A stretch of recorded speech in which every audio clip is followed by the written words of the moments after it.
Hello, this is the story of the snail and the whale.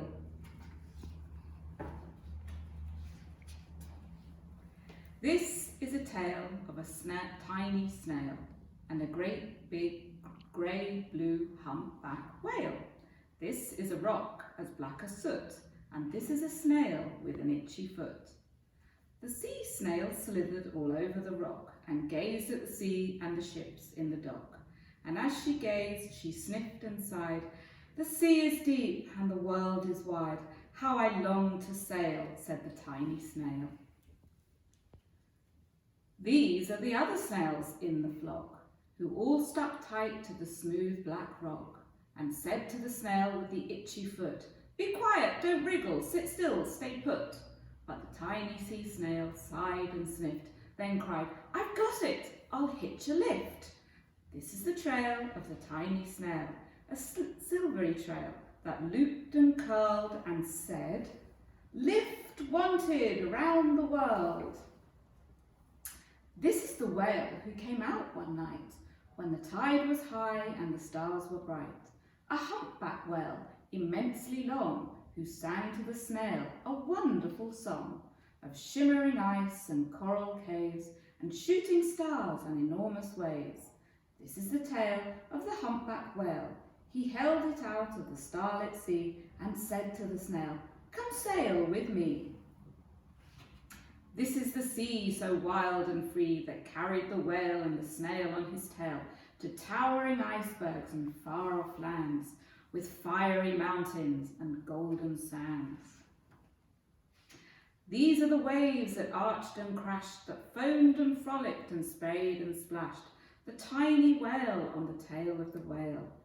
These are the caves beneath the waves where stripy fish with feathery fins and sharks with hideous toothy grins swam around the whale and the snail on his tail.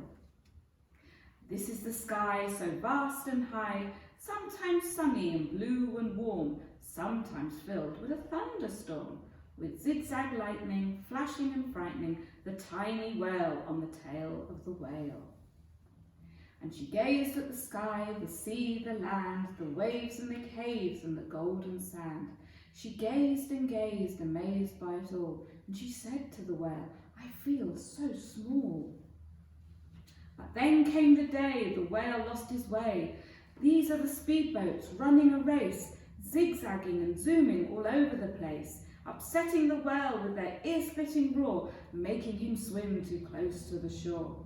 And this is the tide slipping away.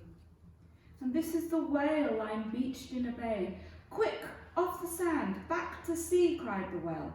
"I can't move on land, I'm too big," moaned the whale. The snail felt helpless and terribly small. Then, "I've got it," she cried, and started to crawl. "I must not fail," said the tiny snail. This is the bell on the school in the bay, ringing the children in from their play. This is the teacher holding her chalk, telling the class, "Sit straight, don't talk." This is the board as black as soot. And this is the snail with the itchy foot. "A snail, a snail!" The teacher turns pale. "Look," say the children, "it's leaving a trail." This is the trail of the tiny snail, a silvery trail saying, "Save the whale." These are the children running from school, fetching the fireman, digging a pool, squirting and spraying to keep the whale cool.